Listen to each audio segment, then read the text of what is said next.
Welcome to Obstacle Running Adventures. Over the last 7 years, we have consistently released weekly episodes focusing on obstacle course racing, running, and other adventures. You'll hear interviews, event recaps, conversations about our sport, quick news updates about happenings in our community.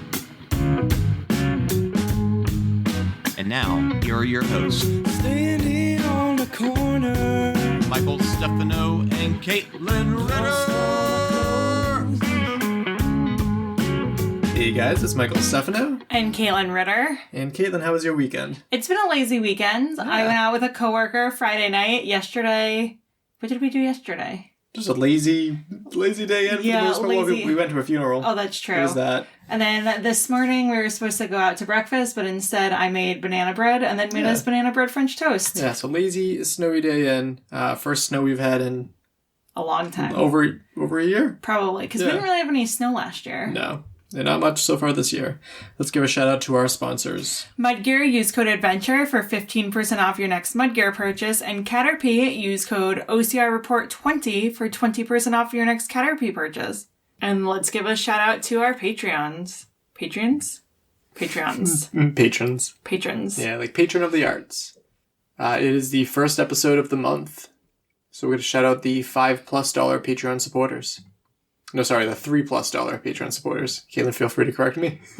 Jason Dupree, Samantha Thompson, Matt Putton, Dave Claxton, Bradley Keel, Charlotte Engelman, Aaron Grindstaff, Laura and Stephen Ritter, Hank and Arlene Stefano, Kenny West, Cheryl Miller, Jessica Johnson, Anna Wesner, Nick Riker, Christopher Hoover, Kevin Gregory Jr., Evan Irick, Ashley Reese, Brent George, Justin Manning, Kevin Prater, Wendell Lagash, Logan Nagel, Patrick Brown, Angela Bowers, Asa Cunnington, Thomas Peterson, and Seth Renderkinich. Yeah, in addition to all the people that sent in their lovely voices for the new intro and outro.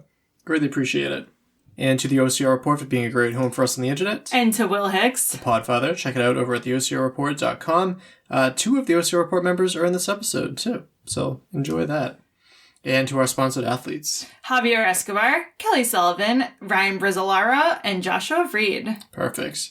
No poll results this time. I forgot to do that. And I also didn't grab a meme for the meme of the week. Wait a minute. I thought I did. Stand by. Nope. If I had a meme, I lost it. Which is fine because we have plenty of quick news to get into. Let's start. Yeah, starting with World Obstacle potentially bankrupting BOCRA, which is the Belgian OCR Federation. There's a whole video that Matt B. Davis did with Felipe Levy from the Belgian Obstacle Racing Felipe. Fan. That's what we were listening to the other day, right? Yes, yeah, and it is cringy. Yes, this is just quick news, so we're just going to gloss over it, but I highly recommend you go and check out that video that Matt did. There's also a open letter, which I'll link down below too, from the Belgian, or BOCRA, to World Obstacle and Ian Adamson. Not to be confused with Ian Hosick. Yes, which Caitlin was very confused by. Jack Bauer posted the 2023 Elite Podium leaderboard. For Spartan race. For Spartan race. I'm going to just do top 3? Let's do top 5, because this is all of 2023. You can pinch and zoom in, right? Or opposite of pinch. Okay, in 5th place, Dylan Party. In 2nd place, David Liu. Nope, that was 4th place. In 3rd place, Jeff Shady. In 2nd place, Jacob Kohler. And in 1st place, Ethan Brown. Yeah, we had Ethan on the show last year, I believe. And for the ladies. In 5th place, Simona Kucherova. In 2nd place, because, oh my gosh, I always do that. In 4th place, Cassandra Gill. In 3rd place, Kimberly Isom. In 2nd place, Lena Weller. And in 1st place, Esther Hortobag Juvia. Pretty good. And shout out to Simone for being the first name that Caitlin butchered in 2024. Ooh. I didn't even know there was music to that. I also wanted to give a shout out to Spartan Denmark's Instagram account, which has been hacked. Oh no. Oh, it's been... Is it bad?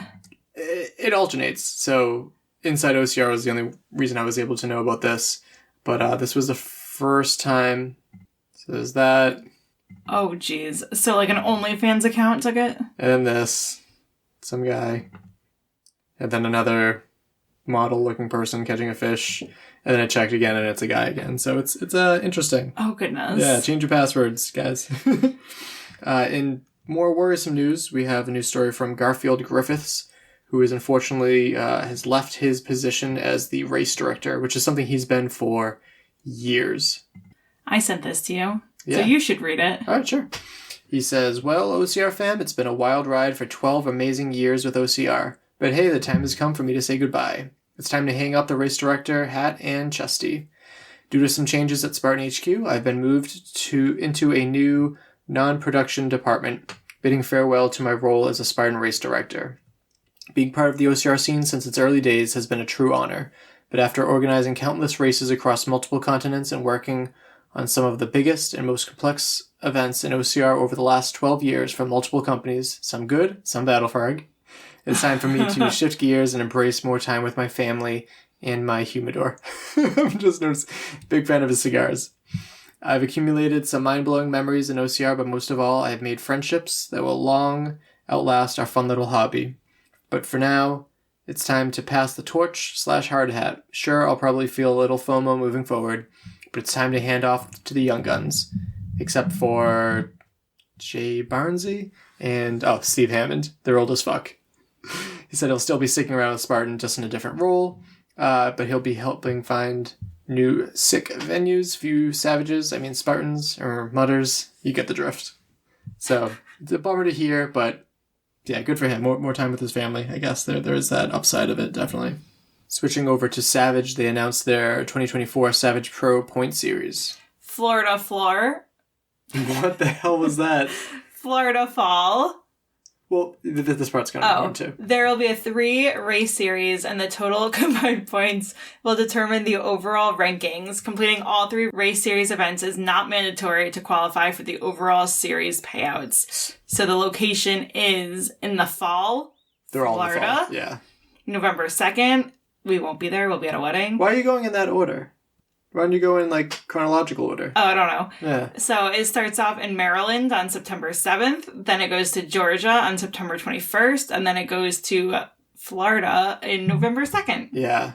So it looks like they're shrinking back a little bit, too. Their point system will be 100 points down to 1.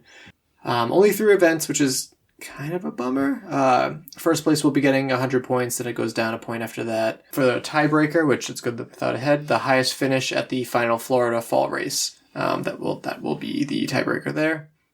And they will have single event payouts, unlike Spartan. Cash prizes for male and female. Third place is $350, second place $750, and first place $1,000. For the overall point series payouts, it'll be $500 for third, $1,000 for second, and $2,000 for first place. Also wanted to give a shout out to a big supporter of the show, Brett Milks. Brett Milks posted a different kind of Metal Monday. Well, Iron Edge posted it for him. Oh.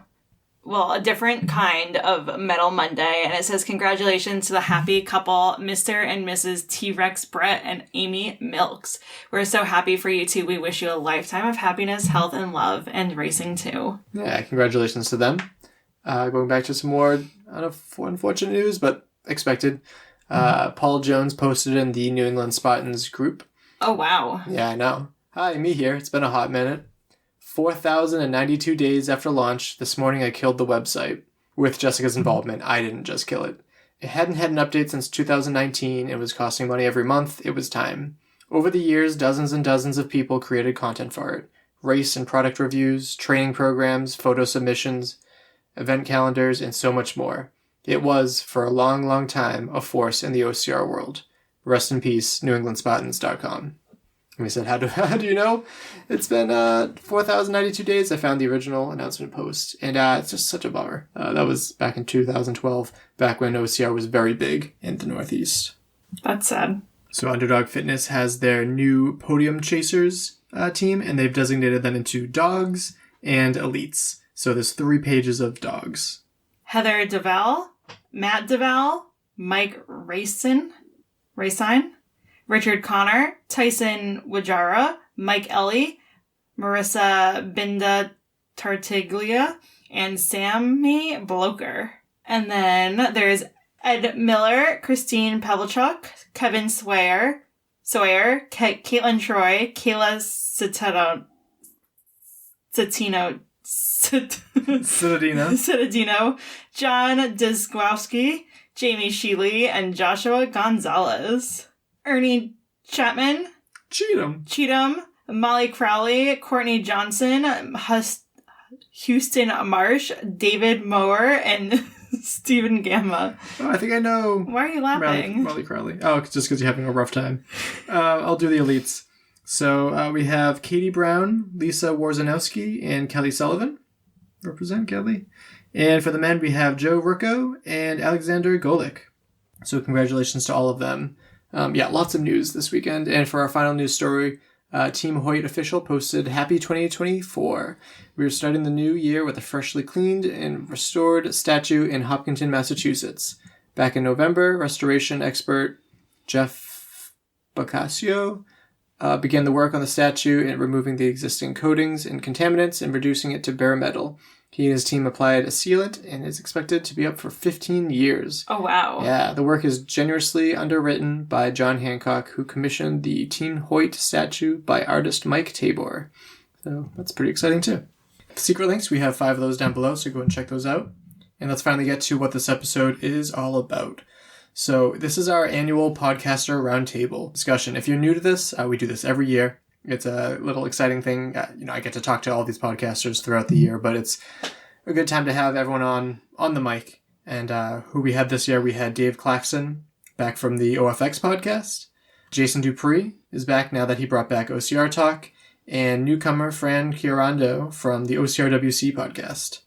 So Scott DeFane Knowles and Bracken were also invited back, but due to scheduling and sick kids, we couldn't make it work this time. You know what's so weird? What? That I wasn't invited. I didn't think you had much to add. That's so rude.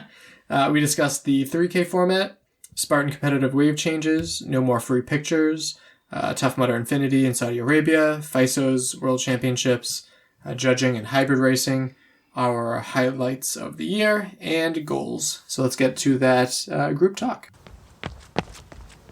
All right, well, we're joined here for the annual roundtable. If we want to go around, I should probably specify an order because I know that's usually a problem.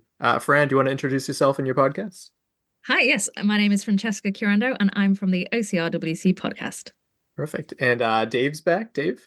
Hello, my name is David Claxton. I'm from the OFX podcast. I'm just trying to keep up with Fran with the voicing. I mean, like, oh my God, I literally just had a little heart attack at that voice. Going, eh? It's like, wow. And we got a blast from the past, Jason. Jason Dupree from OCR Talk. Awesome. Good to have you guys here. Yeah, I'd say we jump right into the first topic. I'm excited to hear what your thoughts on this.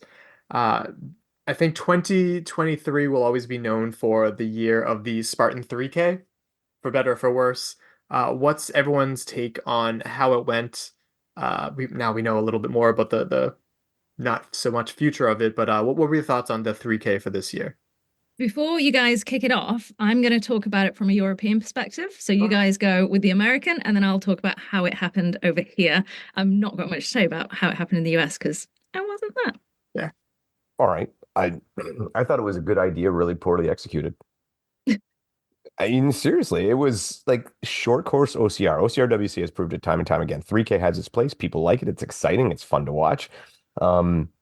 The problem Spartan had problems with the concept from the get-go that we all said were going to be problems, and we were right. Yeah, pretty much to a T. The things we said that were going to cause issues did. You know, the 1K qualifiers caused a little confusion, and I don't think that was the biggest problem, but they did cause confusion. And the fact that Friday nights, just a bad idea. So yeah, in the basics, like, I mean, we can discuss it more, but I think it was a good idea that was very poorly executed. Fair. And I was at all of them, and it's hard. All these nitpicky things that we have about it, it's hard to say if they had full attendance, would we have cared as much? Mm-hmm. Would those things have been such a big deal?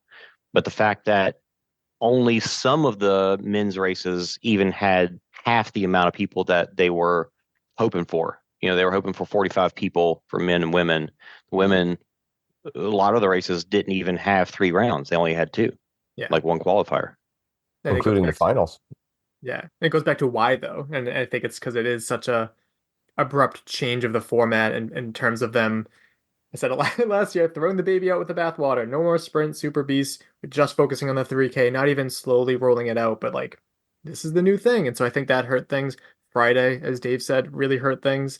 And I think one of my favorite critiques that I heard again was from you talking on NoFX, Dave, is that like maybe they should have just done 3 1K rounds or something, just make it short and spicy, because even watching the live coverage, the 1K, although they had overlapping waves, was interesting, but then the 3K format, it's like, okay, again.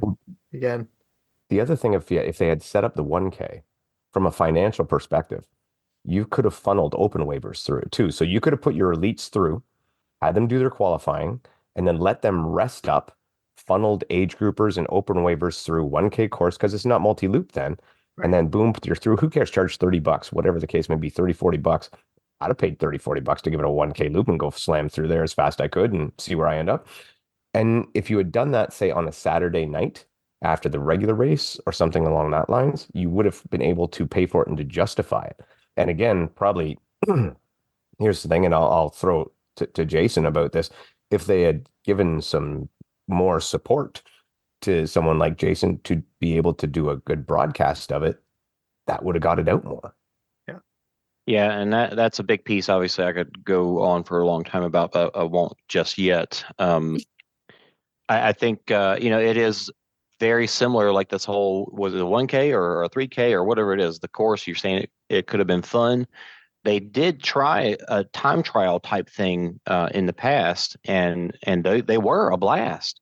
And it was just like, oh, this is something we're trying out. I can't remember if it was I think it was free when I did it. So the concept can work, because it is a cool thing to do. It is fun, Fast and Furious. But the 3 rounds, the Friday night, it was tough. I had more to say about it, but I forgot it. So go ahead and say more. Well, what was it like in the UK, Fran? Because I think it was completely different there. Entirely different. So it was originally planned to be the same as it was going to be in the US, and they released a schedule of races around Europe, because obviously UK and Europe, smaller than the US, always been treated separately, but they kind of made it as a European series. And then suddenly these races were no longer on the calendar, and everyone was a bit confused and like, well, is this series no longer happening? So they decided to approach it in a different way, and they had one 3K event, which was in Madrid the same weekend as OCRWC. And they kind of realized that it was too big for them to put on. Spartan UK and Europe is a different team to US, and both teams are brilliant. I've worked with both of them. They just work separately a lot of the time. And what they decided to do was, instead of having it as a complete series, you would qualify at sprint events in UK and Europe. And then there would be the one final, which was in Madrid, as you say, the same weekend as OCRWC. But it was made up of sponsored teams. So each team had a team captain who then got a list of qualified athletes and could pick their own list. And then there was sponsorship tied into it. It was Red, Nirvana, and MISO, and I think that was it. I'm not sure if there are any more. And there was funding going towards it, and there was prize money, and it worked out well for everyone. I think everyone had a great time. I obviously didn't pay that much attention because I was kind of busy elsewhere, but yeah, it worked out really well. It was good for the brands. It was good for Spartan. It was really good for the athletes. They had a good time, and it didn't have to be like everyone taking part in every single 3K event in order to do this. And then it was really nice to see people working together.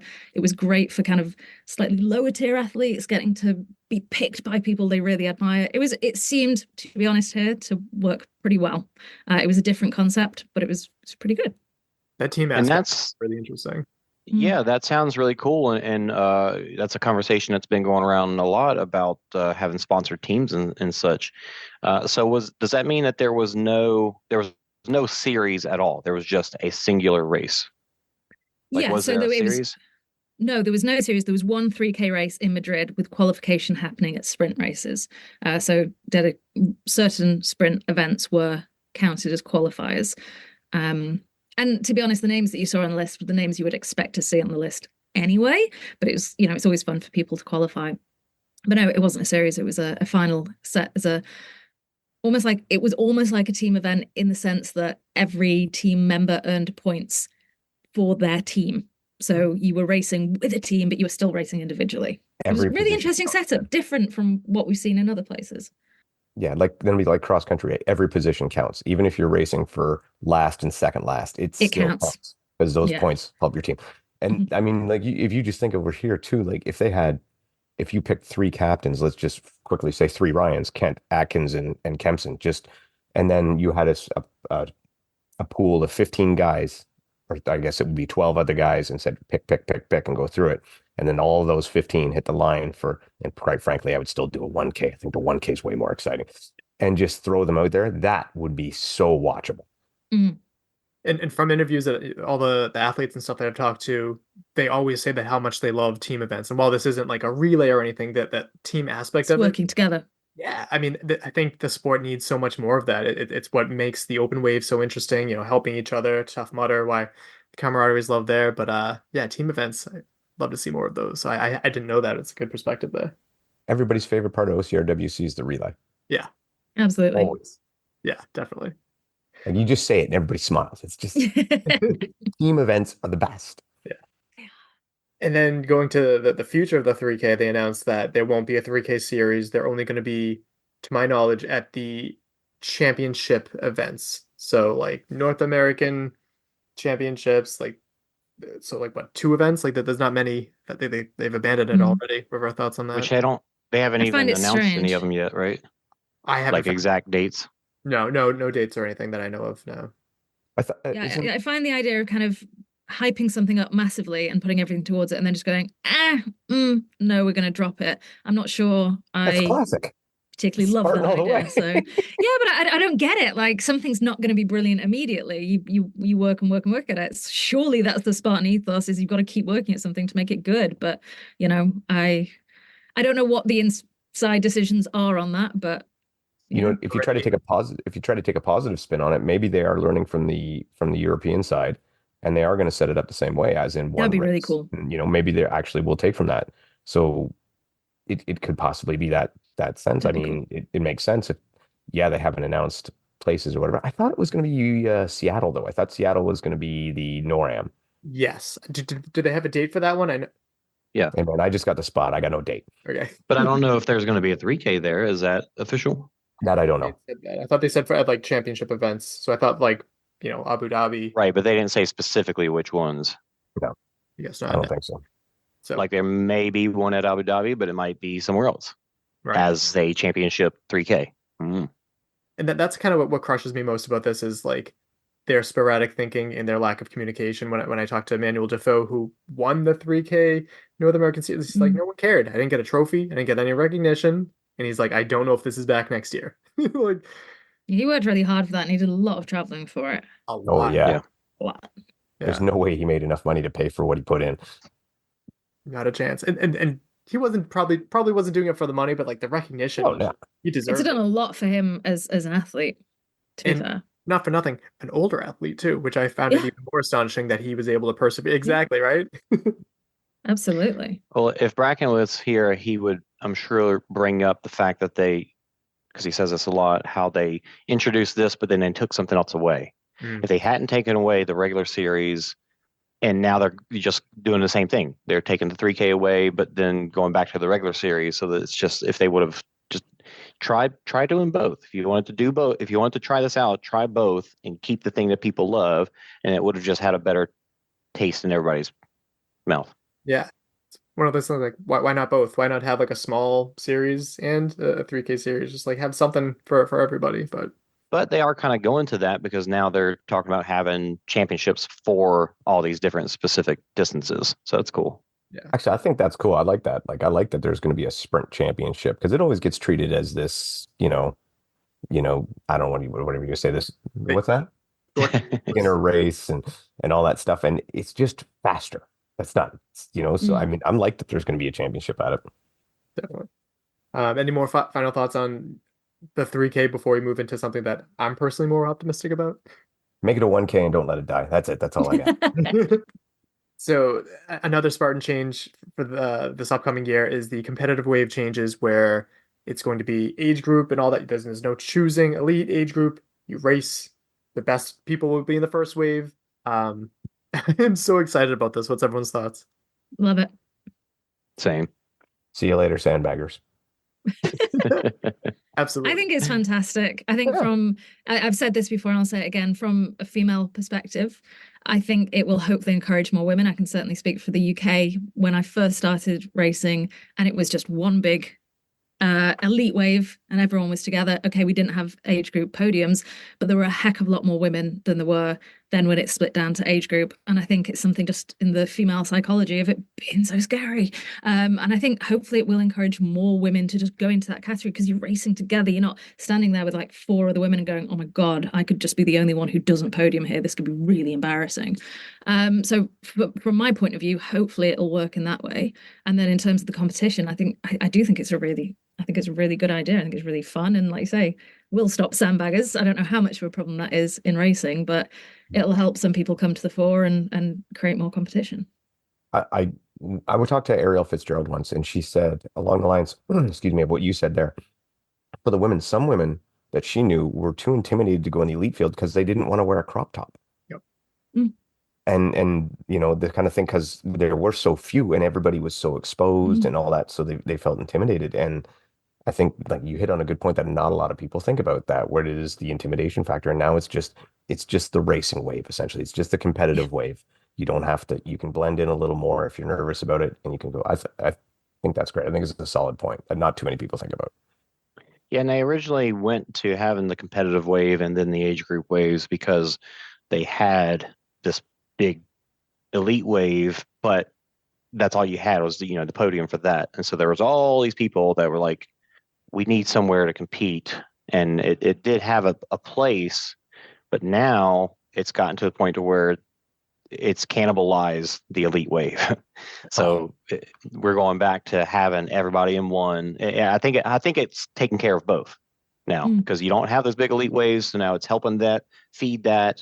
But then at the same time, you are still getting an age group competition, even though some people will be sad that they're not getting their age group because there are other people that will take those podium spots, which that's the way it should be anyway. That's the way it is. Yeah. I remember it was either the week after or the week of that news announcement, and I was reading the podiums for a race, one of the Spartan races, and the women's podium, there was one woman. And I'm like, oh, which woman took second? We don't know. Probably some badass in the age group that didn't bump herself up. And now there's no choice in that matter. And so now we will get to see some more athletes out there. We'll see better race strategy because they'll be racing against more difficult people. And it sounds like most of the age groupers are excited. I know a lot of the 30s ones, like those are the ones that are going to be losing their positions, their age group positions. But now their age group positions are actually going to mean something. And I think this is what I've been wanting for so long. I'm glad they've returned to this. If you're Go ahead, Fran. Go ahead. No, I was just going to, in the UK, it's my age group exactly that is the most competitive with the women, which is, I don't even know what the age groups. I'm 38. So that's the most competitive one. I remember looking at some stats from, it was the British champs, which wouldn't technically apply, but still, and my whole age group podium would have been filled with women and I wouldn't have a chance, but I don't have a chance anyway. And I can say the only criticism that I've heard of it is people going, but I'm not going to podium as age group. And it's like, well then, try harder. Yeah. I could I podium at age group by turning up to a race? Yeah, by turning up to a race, which is why I've never bothered doing that, because it kind of lost the fun. And I couldn't podium now anyway without a heck of a lot of work. But oh my gosh, you have to work harder to succeed in a sport. Eesh, tough. Yeah, and it does still depend on the race. Like there's still a zillion races. There are going to be smaller races that you can still run age group or run competitively and still win age group, or maybe even elite, because there's not that many people there. I think my comment is kind of pointing out so many people, not so many, a handful of people were looking at it purely from their individual perspective, which was, I am going to lose out on this. Yeah, which I'm saying, I don't think they are. I don't think they would necessarily will in the way that they think of it. Yeah, very possibly, actually. Possibly. If you're one of those people who are worried that you're going to lose out on your age group podium because you're in that, say, 25 to 35 area in around there, well, you probably should have been running elite anyway. Yeah. And you should take more pride in coming in the top 10 in the elite than you should in winning an age group, or at least the way it was now. It's about the big group. It's not about the individualistic. Yeah. I've been saying this for years. They got to make the elites feel more special. This takes away that problem. It also takes away the problem of giving age groupers money or rewards or anything like that, because now that used to encourage sandbagging. Now you can't sandbag. So now if you want to give the age groupers something, awesome. That's fantastic because they deserve it and they're not just holding back to get it. Mm. And at the same time, it does the whole pro card thing or pro band or whatever they end up calling it, that makes it for the series races and the championship races. The elites will have their race. The pros, the people who have earned their spot, will have their race. And then people who have earned the right to race age group will race age group. So that's awesome as well. Another point that was brought up when I interviewed Cole DeRosa is that, say you're a really fast 40-year-old and you're friends with a lot of really fast 30-year-olds, you will be able to race against your friends. Like I think of, Scott DeFane Knowles, who's like huge into racing age group. He's going to race with so many other ages that are around the same speed. And I think sharing the course with not just your gender and age group, it's going to be... I agree. My first ever race, and in fact our first few races I did with my partner at the time, and we loved doing them together, and he obviously always slowed down for me, but it was nice, and we were doing it in the elite wave because it seemed like the most fun. And that's the thing, I would do that back then, just going, well, let's go in elite because why the heck not? And we had a lot of fun together. Yeah. And you might say, well, it's still competitive. It is, but there'll still be people like me doing it, and it will just widen things up as well and make it more fun whilst also increasing competition. I do think it's a good thing all round. Like I've not yet thought of a point that I don't like about it. It's true. There is something I'd like to see them do with it, though. I would like to see them identify the age groups on course, i.e. different colored headbands, something along that lines. So you know who you're racing against. When I'm out there, I know who I'm racing against, and it plays a part in it. I know in the past, sometimes you get age groups together because there were not enough in the fields. But at Blue Mountain one time I was running and I chased this guy down and I passed him and he screams at me, "What age or how old are you?" And I said, "I'm 47. He goes, "Okay, go, man, go." He was 51. So it was, I would like to have them identify that somehow. That's a valid point. I think I'd heard that in Ironman, they write it on their leg or something. And while that wouldn't help for running through mud, a headband I think would be great. Yeah, we can come up with enough colors. So even the top level, Ryan Atkins is still would have an armband notating what his age is. He might not come top 3. Yeah. Who knows? Yeah. Who knows? Maybe he shits the bed that day. It's not very likely, but it could happen. And when it comes to the series and the championship races, those they'll probably break out where the age groups are running together for those, I would imagine. Well, and those but even then, if you start passing people, it still would be useful. Yep. Yeah. And then moving on to give the open waivers some love, or I guess some elites care about this too, but the photos. So now it's going to be that you have to pay for photos. There's a lot of different opinions out there. A lot of people are mad about it. Personally, I haven't looked for my own pictures. I've been in this sport for 11 years now. I haven't really looked for my pictures in a while, but what are your thoughts as to why they're doing this and how it's going to play out this year? It exists in the UK and Europe and has done for a while, as far as I'm aware, and nobody cares. For Spartan? I did a marathon last year and I had to pay for the pictures. I know when I first started, there were several brands you had to pay for pictures for, and I did. And if I started a Spartan and I had to pay for pictures and I wanted them, I would. You just buy a picture package. Changing it sucks, but we know the sport is in trouble. And I don't know. I mean, I know Americans are really angry about it, but it's not that unusual to have to pay for pictures, as in my experience. It might be something that's unusual in the States. Not great to change things, and I completely understand the aspect of so many people have got into OCR from from seeing people's profile pictures, etc. I think people are still going to buy them because we love showing off about it. And like you say, I mean, I did actually get some pictures from Savage because it was fun. It was my first Savage. But yeah, a lot of the time I don't like pictures anymore. So that's a valid point. And now I know you two are going to completely disagree with me, so go for it. I'll say that when I go to a theme park and I get on the roller coaster and they snap the picture and then you walk through and then pictures on the screen and they charge you $20 for it, I don't buy it. I don't ever buy it. I personally would not buy OCR photos, probably because I have a bazillion of them already. Maybe, I don't know, but I know when I do see them and they come out, I get them and I post them online because why not? They were free, but I personally don't see myself buying any. Yeah, I'm not good looking enough to buy my own picture. Forget that. Just look in the mirror. Here's the thing, like I kind of look at it as first off, I'll say life hack. 10 of you go together, pay $300, hire a photographer, they'll follow you around the whole course, you get tons of pictures. Problem solved. Way cheaper too. I don't know. I know. Here's the thing. If they give you a good product and they want to charge for it, fantastic. Great, cool. If it's more than just you're crawling in the dirt, half out of focus, half out of the screen, because I mean, when you got your barbed wire crawl, and then what's the other one? You always your dunk wall. Those are your picks you get, right? And a fire jump. Cool. If they get more and you're getting more details, some cool ones in, and if the photos are of a better quality, and then they're going to charge for them, fine, cool, great. But if they're just going to rehash the same thing they're doing and then try to charge for that, well, that's shit. Yeah. Agreed. So yeah. So like life hack, hire your own photographer in a group. Belinda Lou taught me that one. Yeah. Or just cozy up to Jack Orris, see what he can do for you. There you go. Well, I'm trying to fund Jack's career here and send him lots of money. That does make me think about the elites and the marketing side of things. Like, it's not like Spartan's going to stop taking pictures of the competitive races because they need that stuff for their marketing.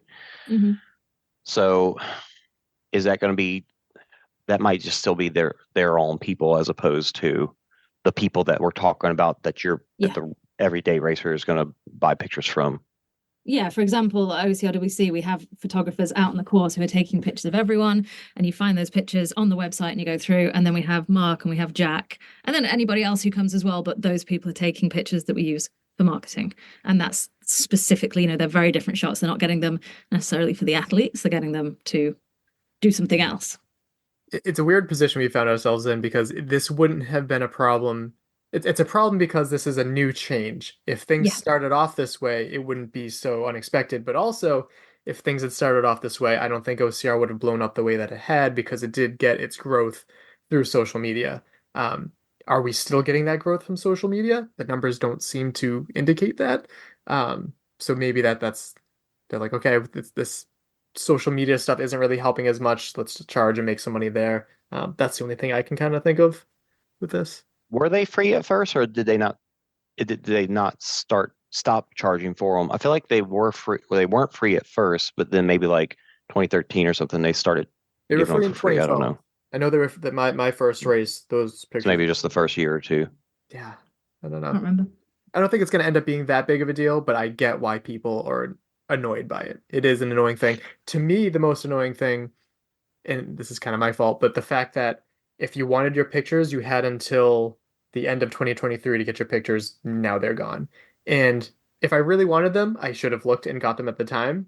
But the fact that they're gone now, that drives my OCD crazy. So that kind of sucks with a little notice there. So that's what I'm more annoyed by. I mean, let's be honest, it's the 5th. They're probably still there. Yeah, hopefully. Hopefully for some slackers like myself that may want to go back and look. But if it brings in more money to whoever needs it, like that's probably good. Because as you said, Fran, like the sport is suffering. There's no argument there. Yeah, without being too depressing, it is, and we all like it and we want it to exist. Yeah. So and I know some people, the issue is that if you go to a race and you do a trifecta weekend, you're paying 3 different times for pictures. Yeah, if you do 3 races that you have to enter 3 times, you don't get 2 of those races for free. Then don't buy them. I mean, don't go to any of the races then. Like, it's not mandatory. Oh yeah, for sure. That's what it comes down to is people just, speak with your money. It's with the speaking with your money, I think of like what happened with Netflix, of how they're like, no more sharing accounts, blah, blah, blah. And everyone's like, oh, I'm not paying. But they did. And they made more money. So actions will speak louder than words for this. Yeah. If they find it doesn't work, they may change it. Who knows? Yeah. Yeah, because just like the 3K. One more topic I didn't list on here that I want to bring up is the whole, speaking of money, not paying out for singular races, even though it's part of the series, but having a series payout overall. What are our thoughts on this? Because I think this I'm not thrilled with that. I know I'm not going to be making any of the money, but still. That does blow me away. It's, at one point in time they were paying for every race under the sun. Every podium had a payout, even if it was $500. And then they stopped, and it was only series races.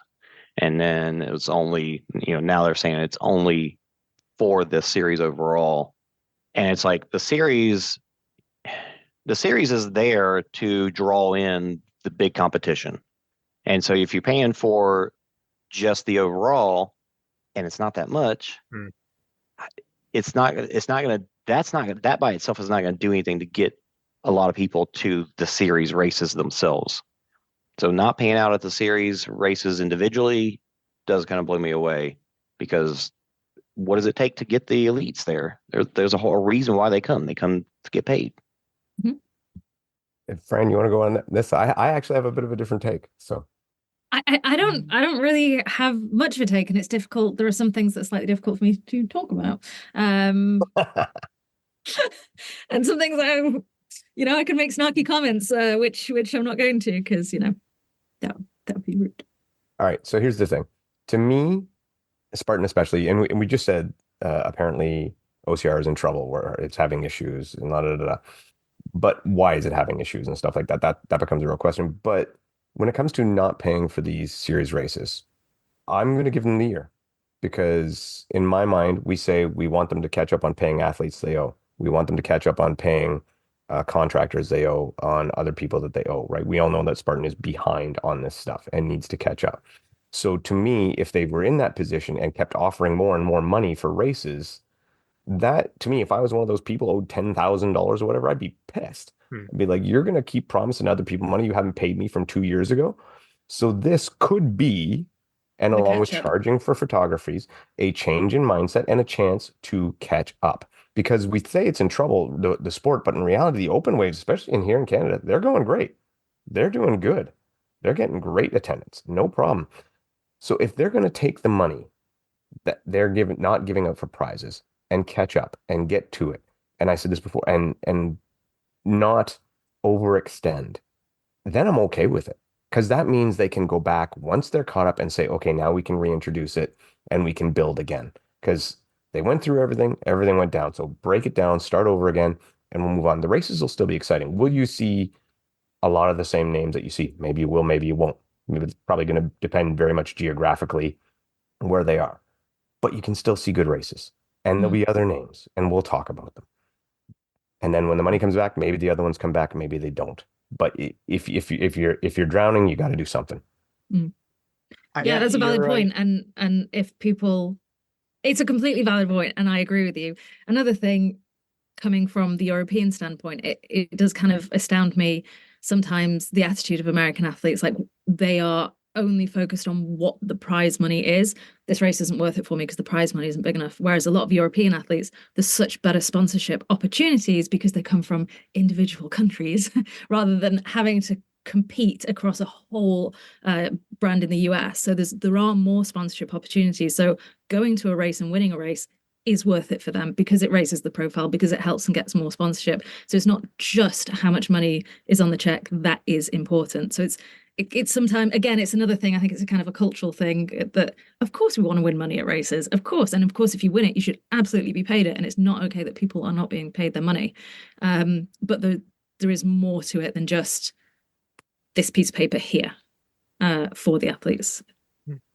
I think you are both right. And I think, I've lost my train of thought here. Sorry. What were we talking about? Where you're going. You said we were right. Well, let's just leave it there. We're right. just to buy you some time, Jason. I heard you say that on your show, and I completely agree to an extent.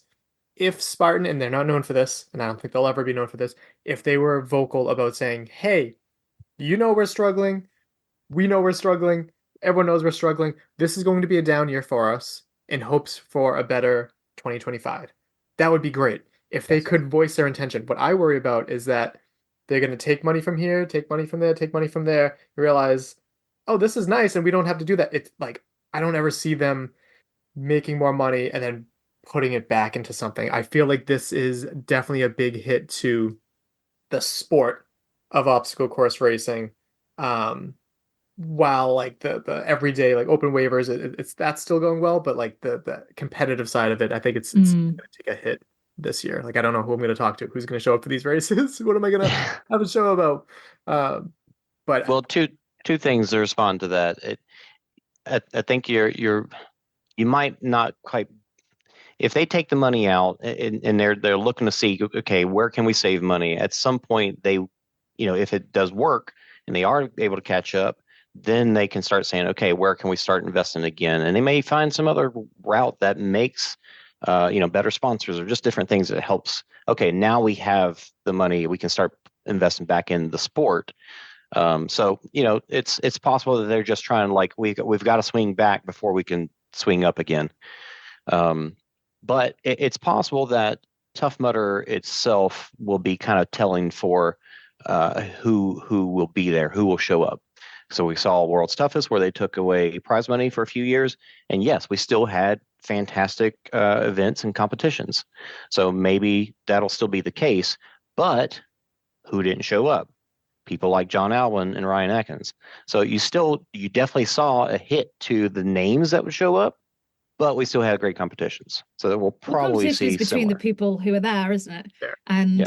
And it can be a great competition between even names that you don't particularly know that well if they are competing against each other. Let's be honest, there's a million athletes out there who could probably whoop asses of people who are racing currently, but they're not there. That doesn't mean the competition that currently exists sucks. It doesn't. It's brilliant.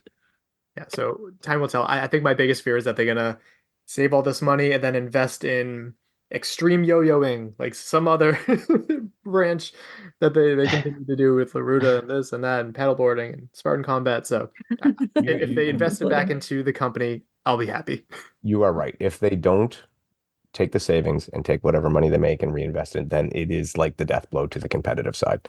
Yeah. Because I shouldn't say death blow. Like I said, there'll always be a competition. There'll always be a race. Sure. But as far as making it a viewable kind of sport, that'll really kick the shit out of it.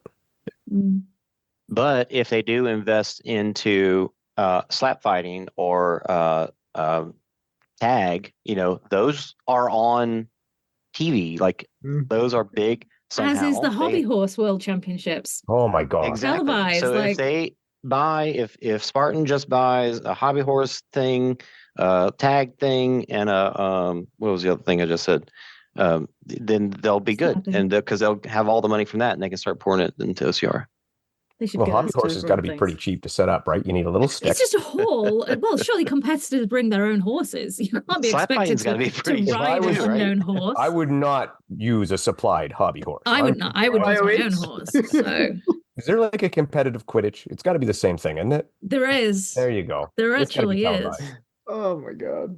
Well, slap fighting's got to be the cheapest one, right? Oh yeah. What is that? You just stand there and slap people? You need a podium. That's it. Oh, I would be so good at that. Yeah. You should watch it. There's some heavy hitters. Transitioning to where there's going to be a surplus of money. There's going to be the Tough Mudder Infinity in Alula, Saudi Arabia, which just insane amount of money. It is Saudi Arabia. So do we have any thoughts on like the moral ramifications of this? I know we go to Abu Dhabi, but Abu Dhabi is not the same as Saudi Arabia. What are our thoughts on the location, the prize money? Is it worth it? Do we talk about it? Who goes? I might offend someone here with this opinion. I love it. Apologies. Go for it. I was very happy to go to Texas, where if I lived and needed to have an abortion for healthcare, I would be allowed to die. I think it's a bit rich when people live in those places to have opinions on other places and how bad it is. I know people who live over there and they're very happy and have good lives and they're well paid, and that's the reality that I know. I also know the reality of other places also suck, and we're all happy to enjoy it and promote it, and glass houses. Fair. I'm not nearly offended enough. Can you keep going?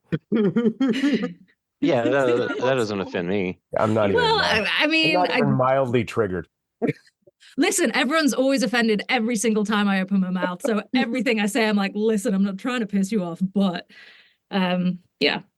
Good point. Well, you could say plenty of things about Texas or even the U.S. itself, and I probably won't care. But I'm gonna have to claim a little bit of ignorance on Saudi Arabia and what their laws and rights are and all that stuff, because I don't really know enough to say.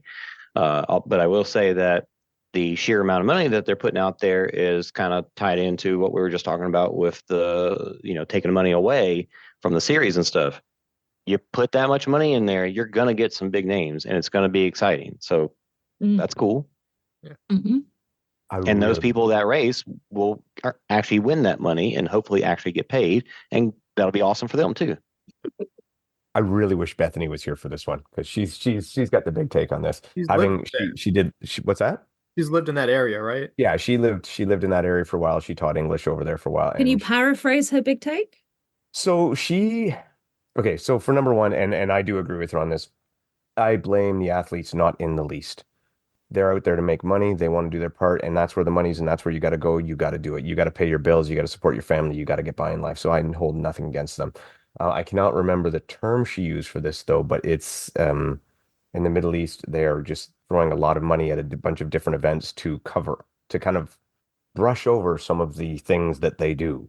Yes. That are maybe not that, I don't want to say human rights violations, but that maybe aren't so glamorous.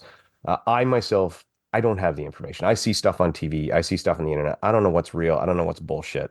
I can't tell because I'm not there. Is it the same people throwing money at events that are doing bad things though? Like, that's just looking at people like one big thing. People buy football clubs because they've got a surplus of money and they want to have fun. And they're not the people that are stoning people. I don't even know what they are. That's the problem. Like, it's not that they're all one people. Right. That's right. But that's the thing is, and that's the thing, we don't really know where this money coming from. We know it's not coming from Spartan. Right? So we don't know where the backing's coming from. We don't know where that money trail ends. We don't know the views of those people, where that is. We don't know. So to me, that stuff is all up in the air. So all I can go on is that like I said, that I have no problem with the athletes. I hope that they go over and I hope they put on a killer race. I hope it's fantastic because I want to see better racing. But I just sincerely hope that it's not at the cost of whatever else, or that some of the things we hear are inflated and are not true and are not to the point of what they say. Because I mean, we're hearing stuff like women going to jail for speaking out about things, and all sorts, and like gay couples being put in prison for being, essentially gay in public, that kind of thing. And everything seems very vague when I hear something where they'll be like, "Is this against the law?" Well, it's frowned upon. And there's no specifics given. And so until I hear those specifics, it's really hard to pass judgment. And I look at it this way. If it was my daughter wanting to go over there to race, I would damn sure be going with her. So I had Ian Hosick on the show, who definitely had some strong feelings on it. He pulled up like what they're known for human rights violations, and the fact that they can kind of arrest you for any reason whatsoever. And then torture is commonly used after they arrest people. And obviously not very keen on women and them having rights as to, I mean, I'm sorry, I'm just hearing America though. So. You're not wrong. You're not wrong. Do you know what I mean? As somebody who's not from either of those countries and hears reliable or unreliable media, I'm just like, we could play which country is this? Yeah. And we wouldn't know. And when have we ever? And I'm not saying it's okay. And there's a lot of things that I do and don't know about places. But when have we ever questioned the political motives or beliefs of people who run other events? We've never gone, oh, well, he votes for this party and I don't agree with that. Therefore, this is, or he believes that gay people shouldn't be allowed to get married. Cool. Start doing it. Great. I am highly all up for questioning everything, and it might sound like I'm not. I'm just going, oh, it's money. Let's ignore it. It's money. It's fine. But my point here is, okay, let's start questioning everything. If we're going to do it, again, glass houses. Yeah. I generally do. Good. Honestly, every time I do a Spartan, I think, oh God, what has Joe done? And anyway, that's just me. But yeah, it is who are we blaming for somebody that they might not be involved with? Like I always have been very disappointed with people that talk about the Russian athletes when they have nothing to do with their government. They're just people. People are vile, and they are people that they're not the ones that are carrying anything out. They're humans who want to take part in stuff. There was one. And I imagine where the money's coming from will be quite apparent because the people who are giving the money will want to, it's like the same for the Abu Dhabi Sports Council. Their name is everywhere because they are giving a lot of money. They are sponsoring it. Therefore, they want their name there. So it's not that it's I don't think it's going to be private, that it's, where it's coming from. And yeah, Jason, really good point. The Russian athletes was a good point. I remember there was one particular hateful comment. And it was like hidden on Instagram. And it blew my mind, the fact that some people I get people are passionate. There's a lot of horrible things going on in the world. But to take it out on the individual like athletes, like there's that he's not responsible for what his country does. And if he protests in public, they arrested like thousands and thousands of people in Russia. So like it's a tricky situation. You're right, you can't blame the people there. And as for like the athletes, there's no blame for chasing that money. There's not much money in this sport. Personally, I would love to see this money put into a World's Toughest Mudder and see all the amazing people that show up. But they wouldn't fund that unless that was in their country too. So yeah, which is fair. Yeah, but let's do a World's Toughest Mudder there. Yeah, right. Fair. And now a subject that Fran, I know you have to disclose a little bit with this about yourself, but the whole year of 2 World Championship events, FISO had theirs, and then Adventure, Spartan had theirs as well. I have a lot of thoughts. Who wants to go first? What's the question? Thoughts on the fact that there's 2 World Championships.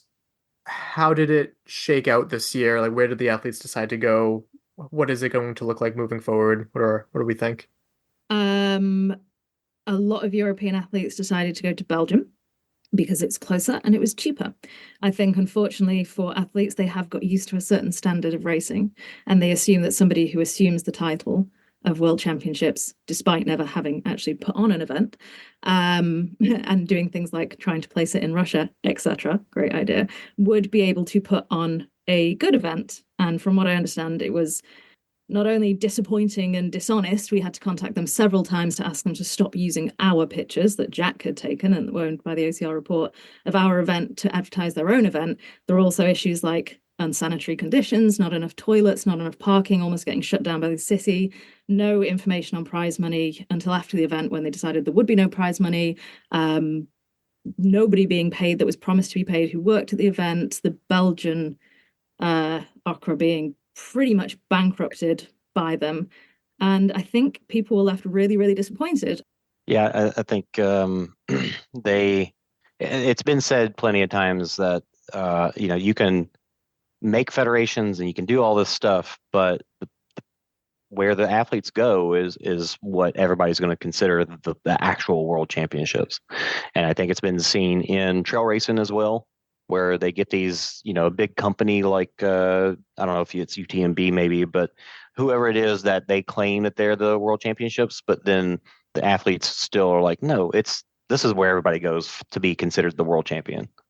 So I think it's a similar situation where they can do it. That's fine. But, where are the athletes going to go? That's what really matters. I do feel bad for the athletes that went, because I think they were left quite disappointed. Going into any race and just having a bad time. I think that sucks. That blows. But also, I could have said that beforehand. But no one would believe me because I think it was sour grapes. And it's not about competition. Competition makes things better. Competition has to exist, otherwise the monopoly. I massively support the Spartan World Championships, World's Toughest Mudder, the Trifecta World Championships. They are all in their own rights a World Championship event that are different and deliver something different and have different athletes competing at them and do great things. But this is something else, I think. So I've actually heard 2 parts of it. I've heard athletes come back and say, just like you said, especially about the toilet thing. A lot of complaining about the toilet thing, which I don't blame them. I've been at a spot in a race where the toilets were going to go. Very, very big minus. You don't think of it, horrible thing. But I've also had some people come back and had positive experience that said they did like it. They did enjoy it. They had a good time. We had not very many, but maybe like 5 or 6 Canadian athletes that went over and they actually had a good time. There were huge issues. There's no doubt about it.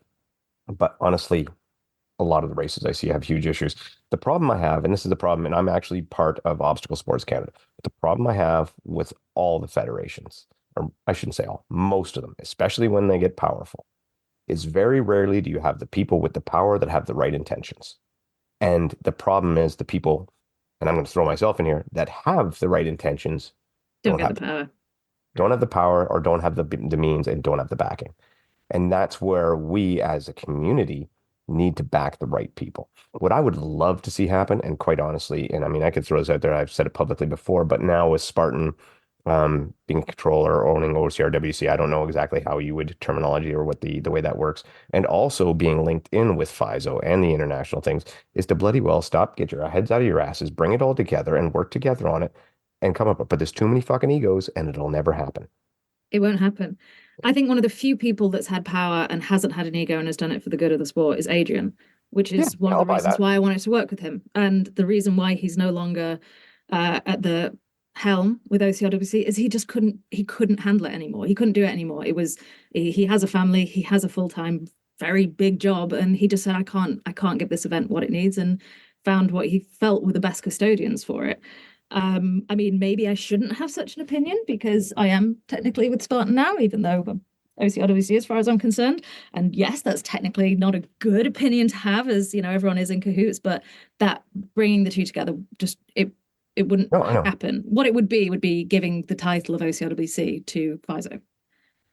The event, as we know, it would no longer exist. Words that I would not. Oh, sorry, keep going. No, go ahead. And that would be a huge shame for everyone. Words that I would not use to describe Adrian that I would use to describe other people. Adrian is not a snake. He is not a parasite.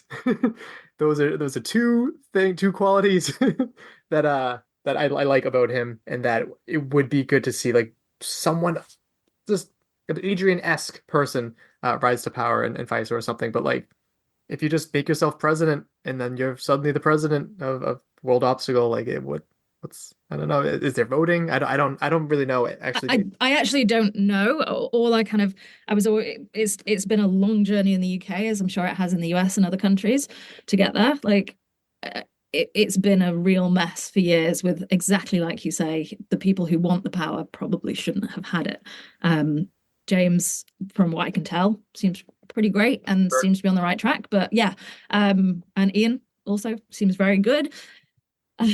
But there's always the question of motives. I mean, Adrian's idea, and I'm exactly the same. And I think I drive people at Spartan mad because I was like, I just want to have a really great time and do fun stuff. Like, let's just have fun. And they're like, yeah, this is business.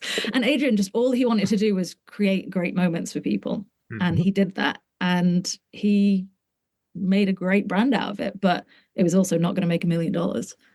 But he also didn't care. No, it was never set up to make $1 million. It wasn't. It was set up to create make great a kick-ass race. Yeah, and for people to have fun and for people to have a great competition and to be something. And he told me off the other day because I shared a picture of him. I was doing like a top 10 from each photographer, and one of him was like, "No, why would you do that?" And I was like, "Oh, Adrian, we want to, celebrate a bit." So, yeah, I'm very overly loyal to this brand and to Adrian. Even though he's no longer, like I say, at the helm. And also do give a damn about the athletes and what's good for them. And I don't like to see things that are not in their best interests. I will, I'm still doing a large part of OCRWC and will continue to fight for what I think is the best. Ultimately, don't have ultimate power, but will continue to fight for what I think is the best. And I don't like to see people losing out, losing their money, losing their time, and just feel like being taken advantage of something that's not quite as good as it could be. A couple other really big things that were not great about FISO that I don't think have been brought up yet is the rule book, which we knew going into this that this would be a shit show because that's how it was with the Europe. When I interviewed yesterday here, he said like it's outrageously confusing. There's this huge book, which not for nothing in Europe has to be translated, I don't know, shit tons of times. They need to figure out how to make that, not screw over the athletes. Just get through the goddamn obstacle. And it ended up coming full circle that Jesse, who was complaining about it before, ends up being a victim of that, of like, restart this obstacle, this and that. He was caught up in that.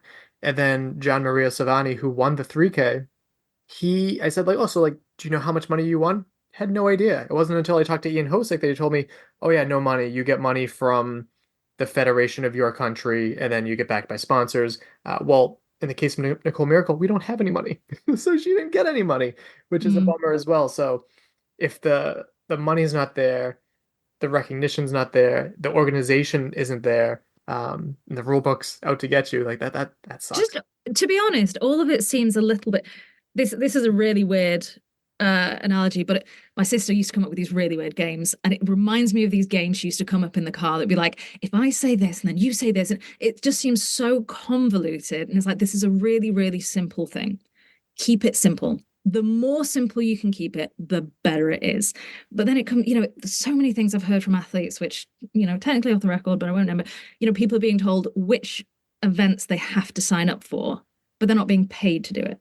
And then they're having to wear certain kit. They're not being paid to do it. So it's like, but I'm an individual. I'm an independent individual, but I have to be part of this and pay my money for this. And then I have to do this and pay my money for this. This doesn't work. None of this really makes sense. Like, if you're going to pay for everyone, if you're going to pay for me to do stuff, man, I'll do it. But if you're going to tell me to put my own hand in my own pocket, and then you're going to tell each individual country that they have to pay out of their pocket, I don't really understand how it works. And I've tried to ask a few times and nobody knows. They say, if the World Federation says we're going to go to France and host a championship in France, and then the French Federation has to put it on, well, what are World Obstacle doing? Are they paying any money? Or are they just getting the recognition? Oh, and by the way, I think I know where it's going to be next year, because the country that's going to host it, they don't even know who they're talking to, and they keep emailing us, asking us questions like, dude, wrong company, man. So it's all, cool. Start a company, have fun, create a great event, not a problem, but do it properly, and know what you're doing, and don't ruin people's businesses, lives, whatever. I don't know. That sounds extreme, but if people are losing that much money, it's a big deal. I think it's a sign that they left destruction in their wake in Belgium. Like, here, watching that video that Matt B. Davis did with Baccarat, like, that's not great. Sad. And like, okay, does Costa Rica know this? Like, are they aware that this might also be a shit show for them? And why if World Obstacle is all too happy to take the credit for this, why aren't they helping? Seemingly, they are not helping. It doesn't. I have yet to see. But then weirdly, people don't care. They just go, yeah, well, they'll go. Oh, well, then no wonder we're in a mess. It's classic Olympic stuff, right? Olympics come to a city, destroy the city, and leave. That's what it is. But we all watch. And this is the thing, and this is what everyone's focused on. A conversation I had with someone I like quite a lot, and she was like, but obstacle course racing has to get to the Olympics. And I was like, but does it? Does it? Does it? Does it? Somebody on Facebook, and I wish I'd had a screenshot, it was a couple of weeks ago, they're like, this is why the sport needs to be recognized, because X, Y, and Z. And I was like, but it's a sport. It's a sport. Like, that is not going to, it being in the Olympics is not going to change how you take sport, how you take part in the sport. It's not going to make it any better, that's for sure.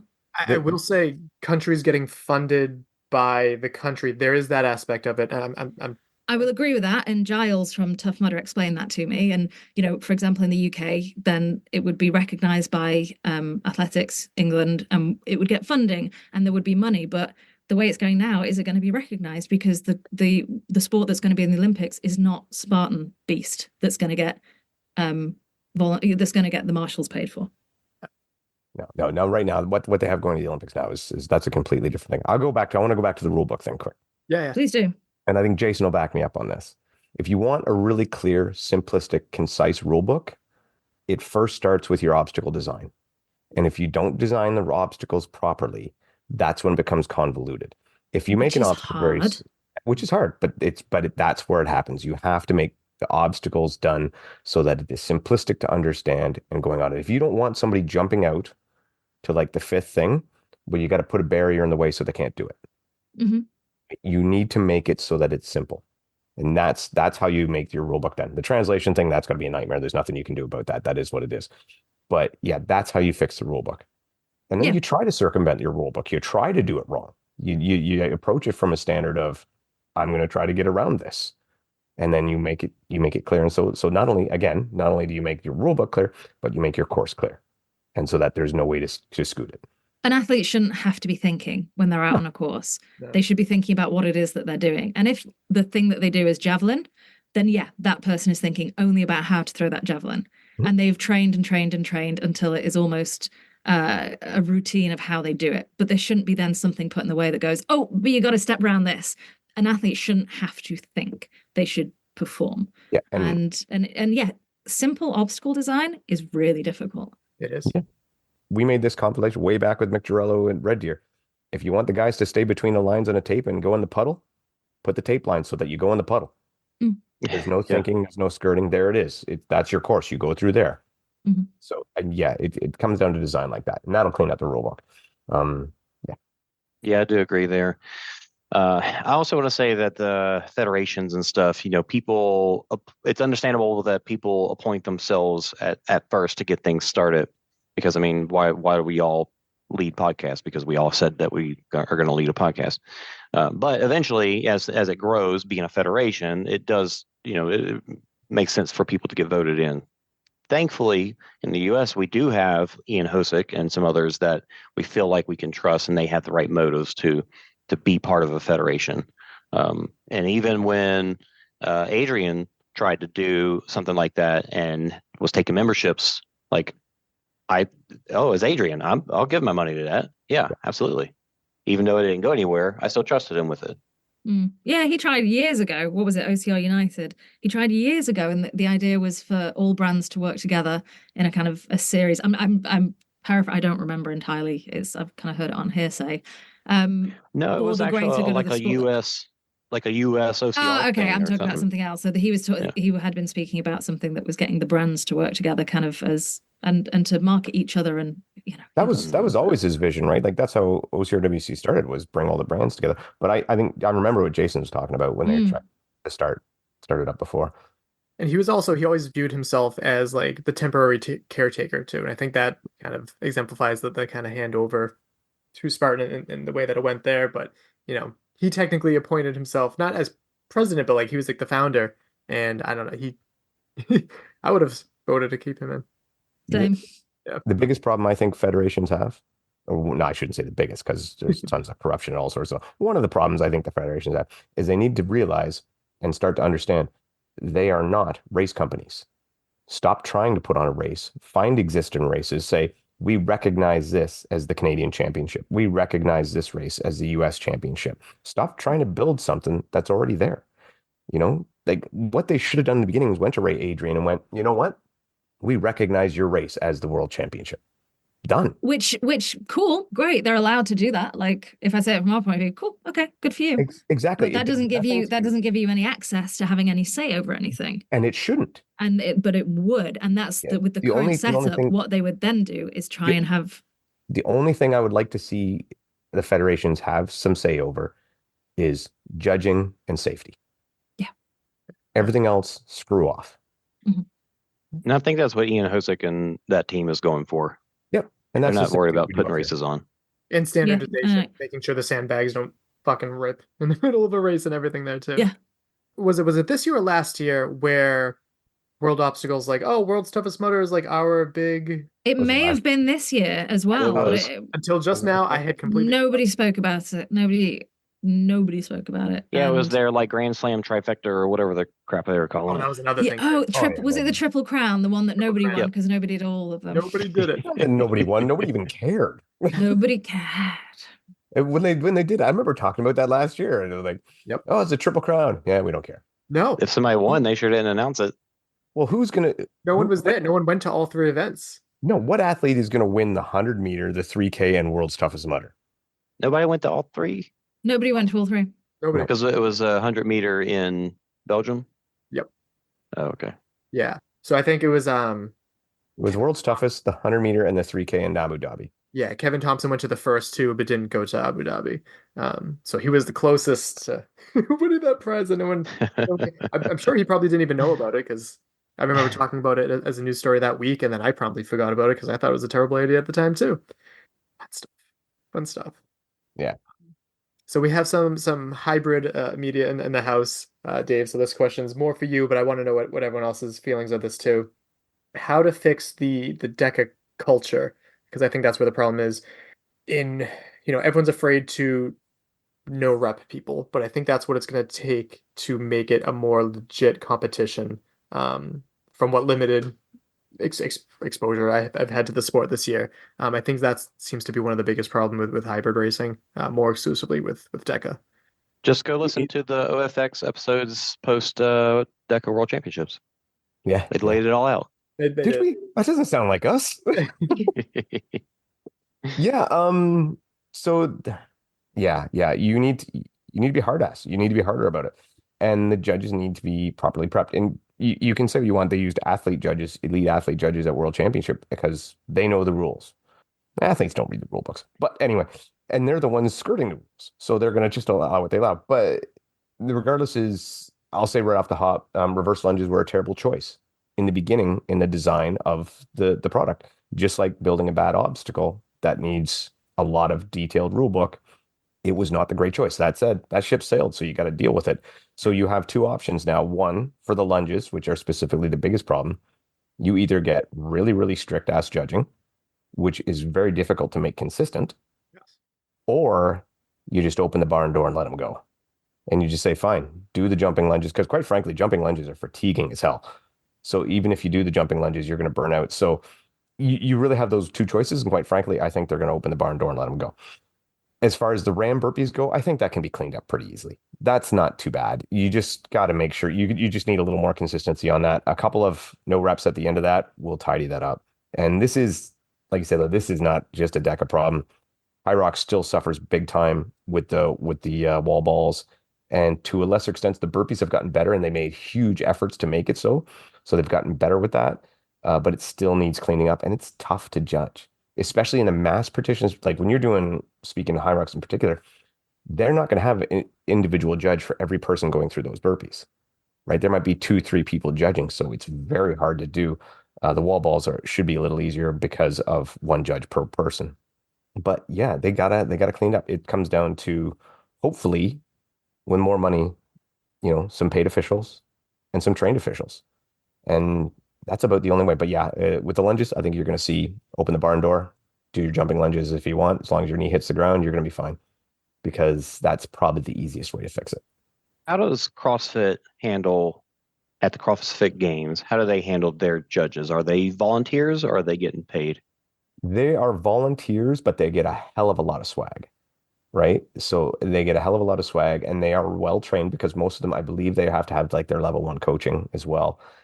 But make no mistake. So you got some qualifications that you got to hit to be able to do it. Exactly. But make no mistake, there is a hell of a lot of controversy in the reps at CrossFit. We tend to think, oh, their judging's fantastic. It is not. It is full of as many holes as we have. Maybe not as many, but it's got a lot of holes in it. You watch it. If you sit there and watch and go, I didn't see anybody lock out on that. Like, I didn't see anybody. Like, they have a lot of issues. So they struggle with it and have been struggling with it even longer. It is a very difficult thing to do. And that's why I think, again, like I said, obstacle choice and design to make a clear and concise rule book and race needs to be done the same with hybrid racing. And fortunately, the 2 biggest hybrid races had made a couple of mistakes on that and they're paying for it and they're trying to figure it out. They're trying to reverse engineer and figure out how do we fix that. So I don't think that I think that having paid qualified referees will work, but I don't foresee that ever happening. No. I see it always being volunteers. And with that being the case, like you're saying, you keep it simple to where the volunteers can't mess it up. And then, yeah. And you talking about like putting, maybe it was you, maybe it was Bracken, talking about putting lines on the mats, like that kind of stuff that you have to, it just makes things more clear. Yep. Yeah. Those were my lines. I take full credit for that. I told Venture about that. Was a great idea, man. My idea. That's going to be on my tombstone. I put the lines there. Yeah, I hope they do. I really do. Think it'll work. There was other ways. I mean, and again, like we're contemplating hosting a race ourselves. And I keep going through different movements. And for example, one of the movements we want to use is a ground overhead. But the question becomes, again, how do you judge lockout? Especially with you got many people coming, you don't want 8 million volunteers. You want to do it as minimal as possible. And what I came up with is you have a dumbbell on the ground, you have to pick it overhead, and there's another line 1 meter in front of you. You have to hold it over your head until you get to that line. Then you can set it back down. Makes lockout who cares as long as it's over your head. And when you're walking, it's a lot easier to have it locked out than it is to have your bent arm. So you have to do that part in your design process. So, yeah. I think course design is definitely not the easy thing to do, but the right main answer, because especially when it comes to like no repping and stuff, you don't want someone to do poorly simply because they had a judge doing what they're supposed to. And that's, I think, my biggest fear of this. Yeah. we talked about it many times. Like our one of our favorite guys, Jack Bauer. One of the reasons he's always last out of the lunges is because he's one of the only guys doing them right. Right. Right. Let's get little bells that hang above the athletes, so as they get there, a laser scans them and measures their height, and then it lowers to the perfect distance, and then they have to hit the bell every time. Well, that's almost what they did at Grit Games when they adjusted the ring height on the burpees for every that's right. person. And I'm like, that was a great idea. That was well done. Obviously not practical for mass participation, but for that particular section, really well done. Very smart. Mandatory buckets.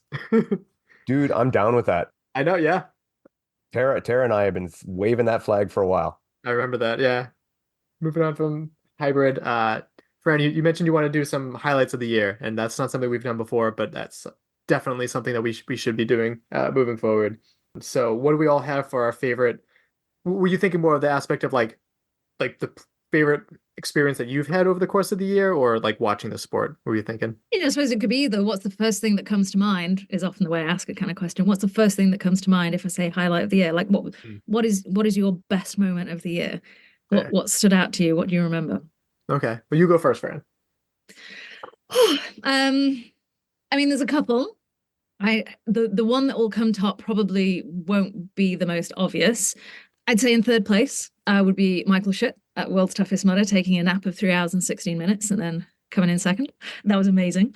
In second place would be Nicole overtaking Lindsay at the finish line and with a little kick to the head and, on the cargo net and winning. And then my absolute top, and I didn't know it until the moment, was when Leon took a podium. And it just, I mean, Jason was there when we were doing the commentary. It was such a great moment and such a testament to hard work and what can pay off and couldn't happen to a better person. So I'm very, very fond of, and it made me very happy and kind of brought the whole spirit of the event home to me, and I loved it. That was a great moment for me, Leon getting a podium at OCRWC, especially on a distance that is not his speciality. Definitely. I'll go next. For me, it's a little bit more of a personal favorite, and I know this is very specific to me, but I hope that people can relate a little bit, because my favorite part about the year is being on site for the, and honestly, sometimes it was being at home, producing a live stream, watching these races as they happen, and being excited. Like I'm working and I'm pushing buttons and all that crap, but getting so jacked about what's happening in the race and being like, come on, you got this, like just getting so excited about it. So I hope that people, other people have that same experience when they watch it from home or on YouTube as well. Because it's just been like, the fact that I get to do that is, I've gotten to travel to so many more races than I would otherwise, and be a part of them in a way that almost nobody else gets to experience. Is really cool. Really, really cool. I'm very, very thankful for that.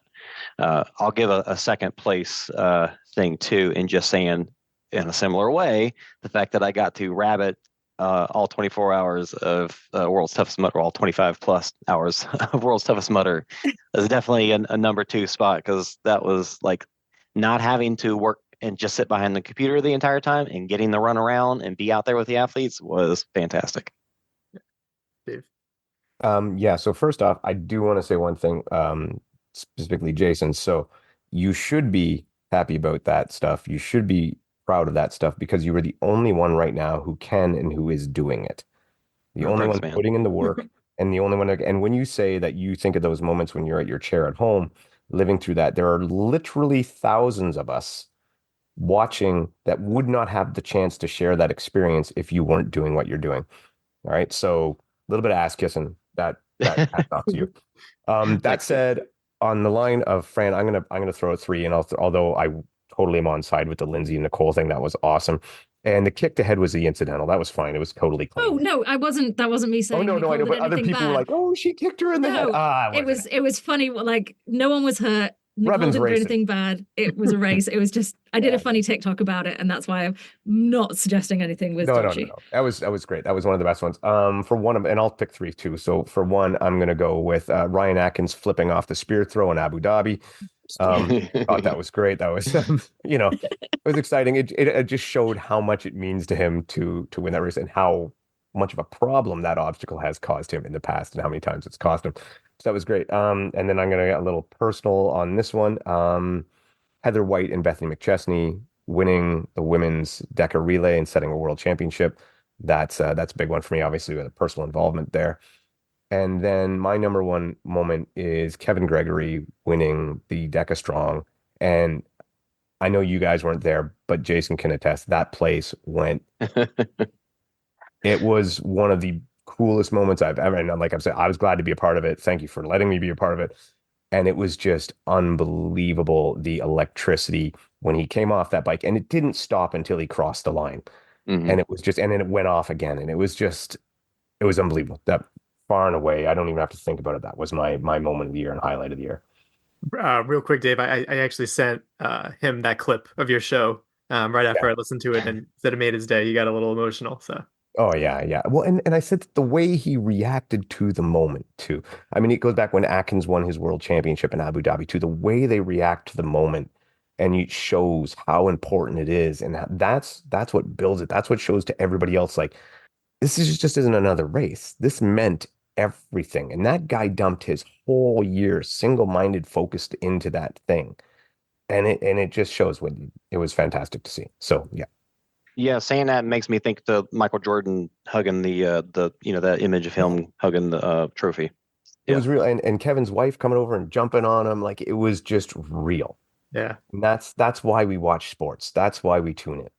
It made me wish that I was there. It would look like such a good time. I told him it was like to a different extent, but it almost felt like a World's Toughest Mudder vibe in terms of it being like a long weekend, crazy event, all focused around fitness, but also cheering for each other. It makes me want to go next year. Maybe it'll be in Canada, eh? Probably next year. I'm 2025. I'm pushing for. I'm going to go personal for my favorite highlights. I'm going to start with number one because that's no surprise to anybody. World's Toughest Mudder, as always, especially after my hiatus last year where I had to go and do that pesky marriage thing. Oh, but the fact that so many people were like excited to see that I was back. They asked like how Caitlin was. They asked like how the wedding was. It just being able to catch up with so many people. But in addition to that, it was like the first time that I actually really felt like a team working with the OCR report. And that meant a lot to me too. I had a great time hanging out with everybody. Just the best time. It's always my favorite event. I don't see that ever changing. I love World's Toughest Mudder. Secondarily, I would put going to Palmerton. It was the first time that I ever had the chance to do that race there. Beat me down badly. Jason knows he had to give me taco in a bag to keep me from dying out there.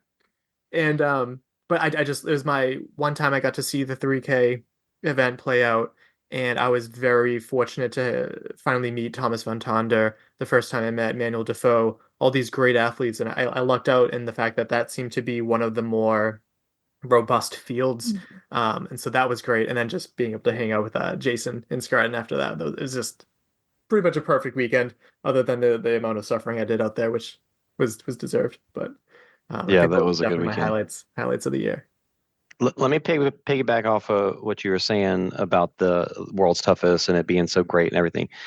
When you said that, it made me think when you have to miss one of those big events like that, it kind of hurts a little bit. Like I went to World's Toughest for the first time in 2016, and I didn't get to go in 2017 because there was a family wedding, and I was like, that was sad. It's like it's hard to miss those events, but it makes me think about why do we not? Why is it okay to miss some other events? Some of them you do, and you get your fill of them, I think. And these one time a year events, they are so big. It's like you can't really get your fill. So it's always like, I need more of that. So next year I've got to go back. And sometimes, some people get there, like they do all the goals they want to hit, and then they've had their fill. So somewhere along the lines you might get that. But for the most part, yeah, it's hard to not be devastated to have to miss something like World's Toughest. Yeah. I think that's a testament to the brand in themselves and the brand identity that they have. Yeah. A lot of races you could be like, well, yeah, I'd like to see these people. You know that if you go to let's say World's Toughest Mudder. Like I've been to two. I love both of them. There could be totally different people. I mean, obviously I'm not talking you guys, I'm talking athletes, and it would still be a great event. And it has such a strong and definite brand identity and really, really, really great community that makes it what it is. And saying those things, that's it's built. It takes a long time to build. It's hard. It's not something a brand can do by itself. A brand that those really, really brilliant things about events happen by the people who are taking part in it, which you cannot manufacture. And that's why it hurts to miss them. And that's what makes the sport great. And do you know what? I've had a lot of negative opinions on this podcast, and I'm probably going to get in an awful lot of trouble. And I'm sure many people will have many, many unkind things to say, and that's okay because I won't read any of those comments. But everyone having these opinions of what was their highlight of the year. I mean, on the edge of tears again, usually am, but I'm just like, yeah, this is why I love it. Like, it sounds so funny when I try. My dad has no idea what I do. Try and explain. He's got no idea. And if I tried to explain, it would sound so stupid. And then I sit here, talk to you guys, go to events, see people being their most vulnerable human selves in doing things and pushing and working hard. And I love it. And that's the ultimate part of what this is. And all of our stories of what our best things are ultimately kind of tie into the same thing. And it's wonderful. It's great. Yeah. I won't say anything else about Matt B. Davis and whatever. But I listening to that podcast with him and Mark Maron was really cool to hear somebody who has no idea what OCR is, and to hear Matt, who was in his world of comedy and left it to go and like decided to pour his life into OCR and why. And for him to try to explain to Mark how amazing it is and how the community just sucks you in and the feeling you get crossing the finish line and just all that stuff. It's like, it's a badass sport and it's awesome. Yeah. If Spartan races, you'll know at the finish line. World's Toughest Mudder is you'll know as soon as you fucking get there. All right, I'd be good to transition to the end of it, talk about goals. So I have Scott Knowles first, who obviously couldn't make it. He said run as many races as possible, which I think he did. He did. Go back to World's Toughest Mudder, which unfortunately he wasn't able to make it. Dave, for you said add to Team OFX and have them earn more podiums. Yeah, we did that. Even though you didn't make the cut. I never make the cut. You're calling it Deca Fit with Bracken in it. That didn't happen. I said that because Bracken was here. Yes, yeah. We gave him a lot of shit that episode. And then I have a clip on my desktop. I'll send it to you after, actually. I saved it. But in OFX episode, you mentioned you wanted to earn a relay baton. I did. It's right there. Yep. And you wanted to make it in the Pro Wave at OCRWC. You said travel and cost would be difficult, but you said there was a 75% chance that you would go. Yeah, there was, and 25% won out. That's the only problem. I did qualify for the Pro Wave, but I did not get a chance to go. And that was my biggest FOMO of the year, was not getting out there, because I love that race. The 3K race for me. And I do want to branch in and do the 100 meter as well, because like I do have a bit of a ninja background, and I want to see what I can do with the old legs on there. Yeah. And then you said DECA age group for strong and mile was another goal of yours. And I qualified for both. I competed in the I didn't take the one for the mile because I was doing so many races that weekend that I wanted my legs or my lungs, whatever you want. I wanted my body to hold up for my main one, which was kind of the last race, which was a strong, and I missed the podium by 4 seconds. So but I wasn't supposed to be that high up. I wasn't supposed to do that well, so I outkicked my coverage. Is that what you say there? Yeah. So I went in 4 races and I outkicked my coverage in every race. So. Well, weren't you the first? You're the first Canadian to do something in DECA. I can't remember what it was. I won the first Canadian DECA event. That's what it is. There you go. Yeah, I won the first ever Canadian DECA event with a time now that I would be very upset with if I ran. So it's all about getting that DECA mark. Yeah. And what do you have for goals heading into 2024? So this year, the big one for me is podium at DECA Worlds. So for age group, I want to hit a podium on that one. I will probably be in, again, probably the same 4 races. So, and the other one too, and this is, it's not a goal. Well, okay, yeah, it's a goal. Is also to qualify for DECA Worlds with my wife as a strong relay team. So we're going to try to make that, and I think we got a good shot. So, Art department. yes, the art department. She's ready to go. We're gonna do well. Love it.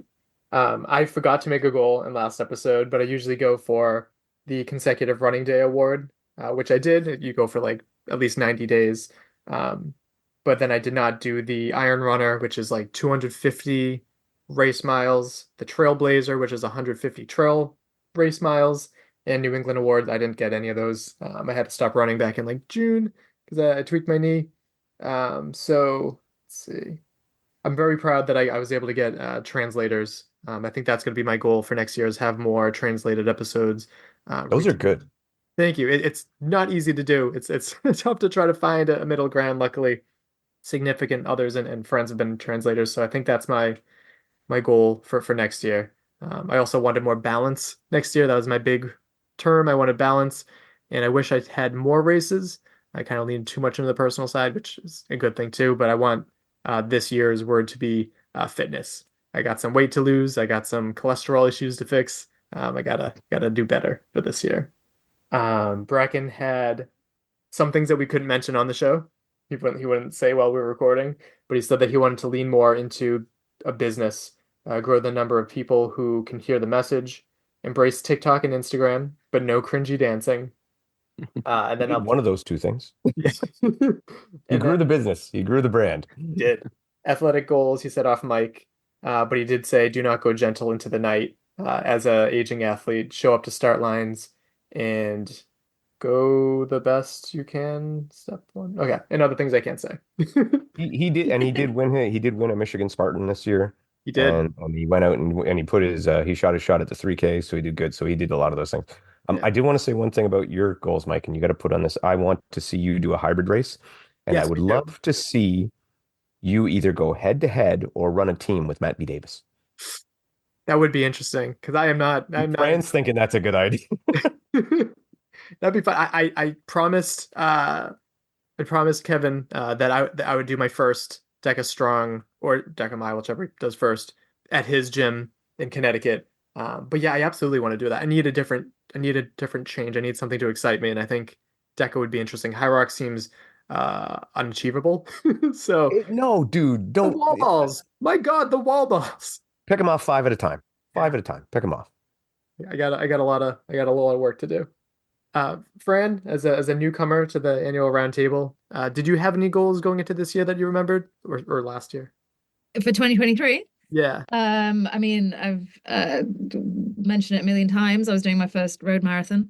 Right. Which yeah. I did. It was boring, but I finished it. Yay. I stuck to the training, which I'm not a natural runner. I don't love it, funnily enough. And yeah, I did it. So I was happy about that. And then other goals, I mean, personal goals, I'm studying, and I did everything that I wanted to do.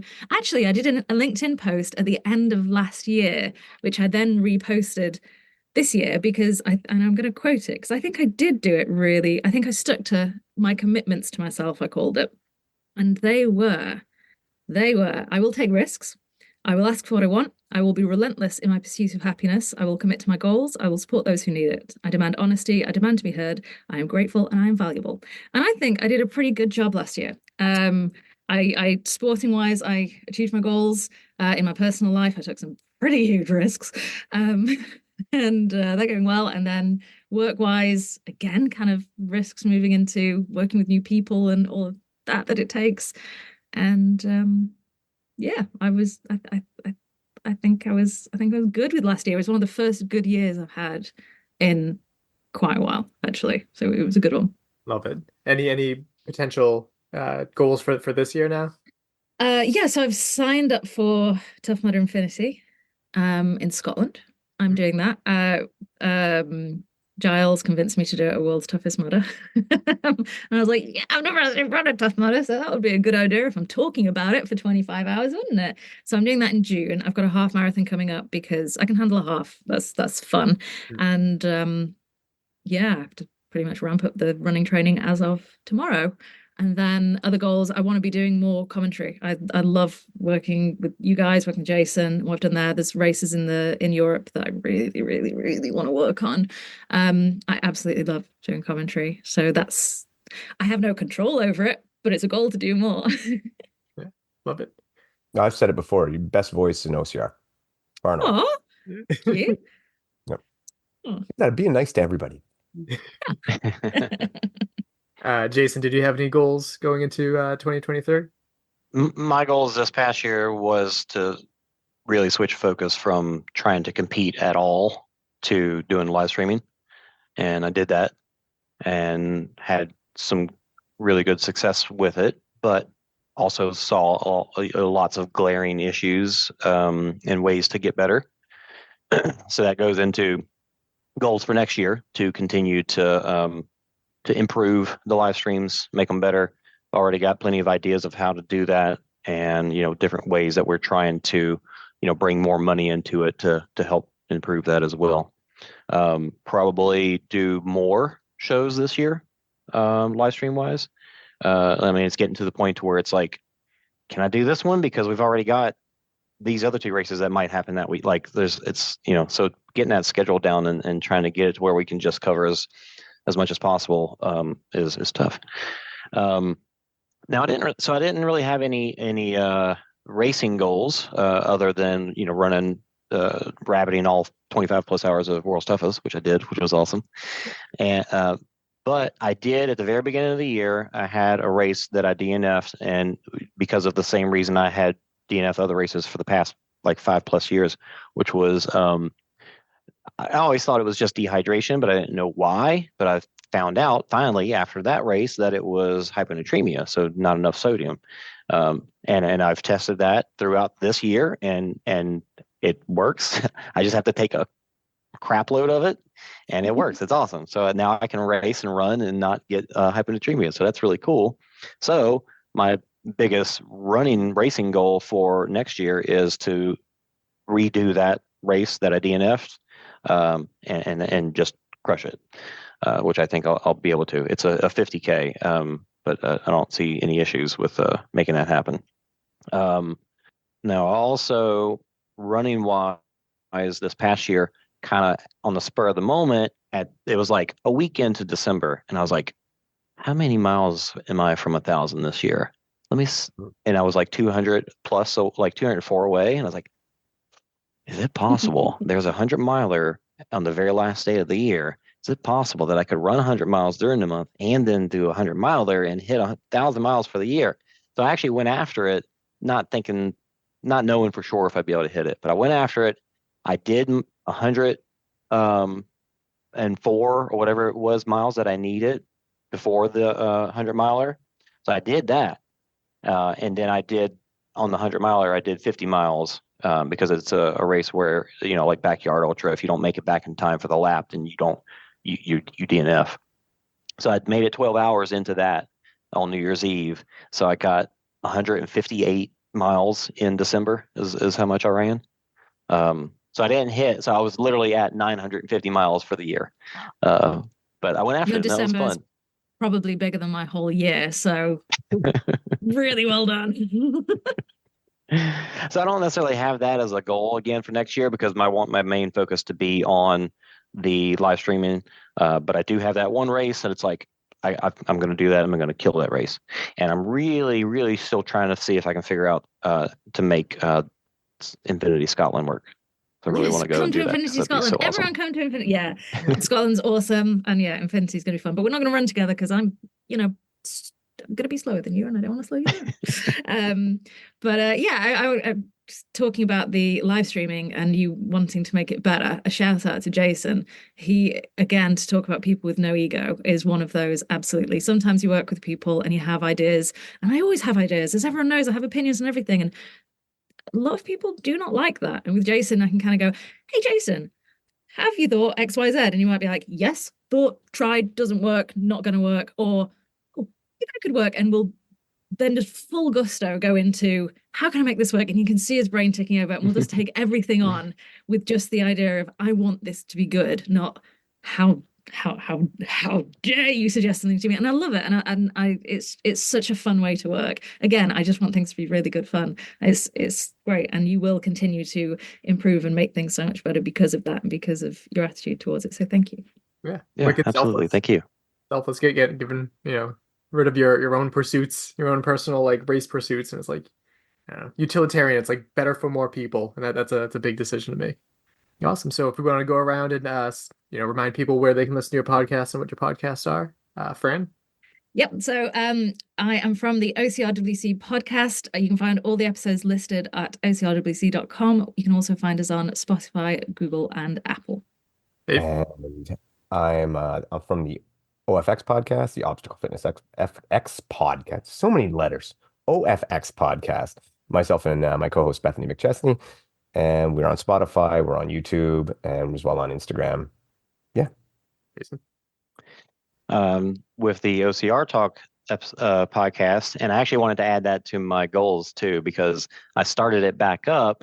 We used to do, it was me and Anna Landry just doing like normal stuff, like talking about the races that's happening and whatnot.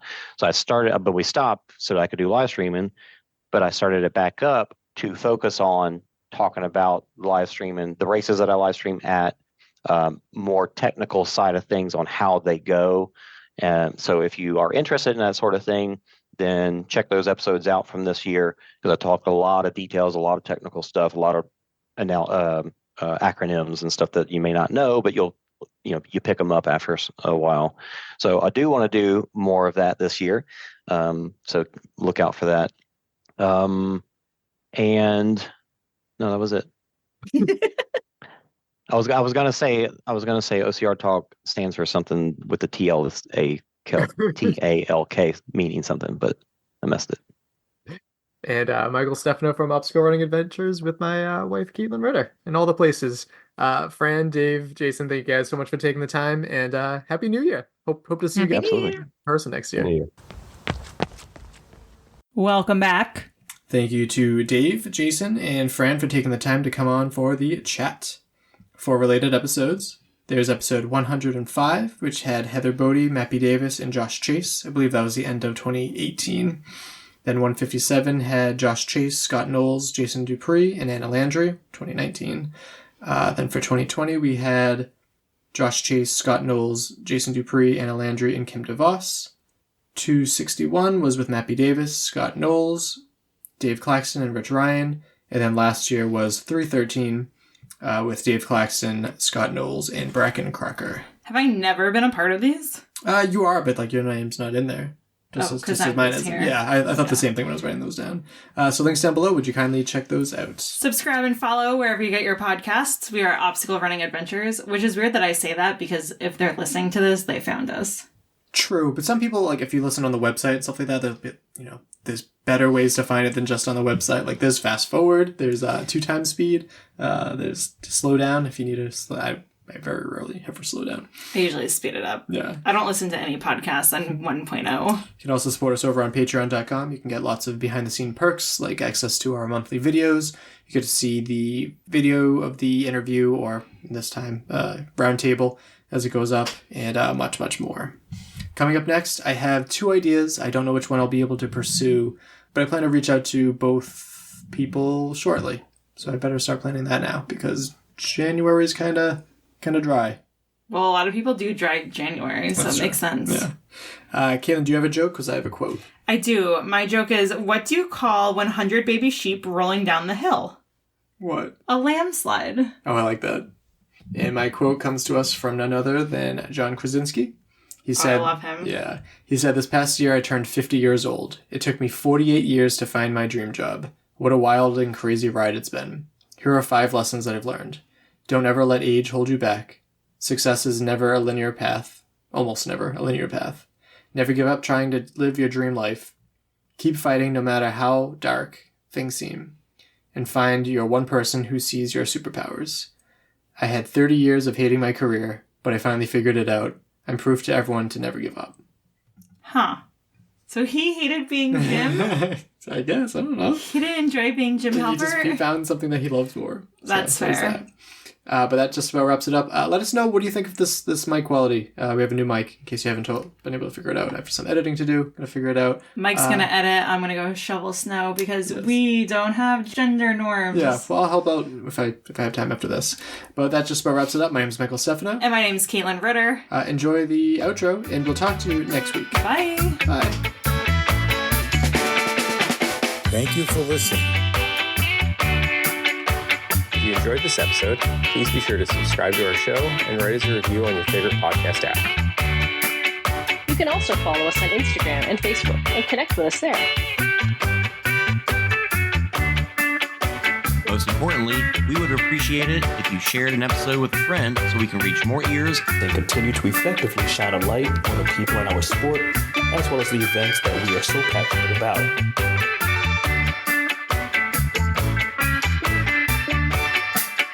Our intro song is Streaker by Straight Up, and our outro music is Iron Call by The Best.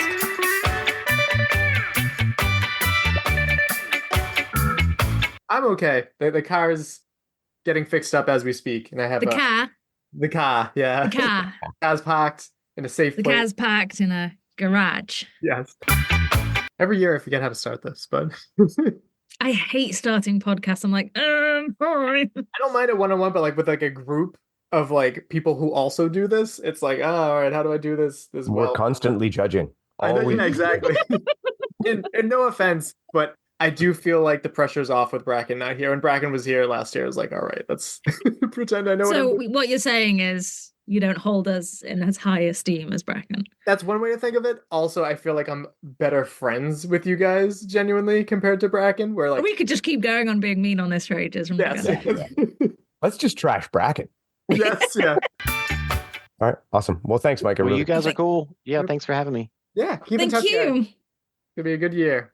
God damn it. Oh, Carrie Adams says she can't wait for this episode because she really enjoyed it last year, Mike. Oh, that means a lot. There you go. That's one of Ryan's best friends. So, Oh, perfect. All right, mic test. Let's see how this one sounds. Was that the free mic? Was this free? Yeah, this was from your brother. Yeah, he has no idea where it came from. Really? Yeah. He thinks that maybe somebody did something for a tech company and then they sent like free mics as gifts. It's supposed to be marginally better than the other one. It's the same company. It's blue. So this is the blue Yeti instead of the blue Snowball. Oh. But it has lots of fun. Like I can change the gain. I can change the direction of the mic. There's like a mute button. There's all sorts of other things I can do on there. Fancy. Yeah, and it's it sat in his heavy. office for over a year, So and heavy. he figured they're changing offices, so he can just Snag it. yeah. Yeah, nice.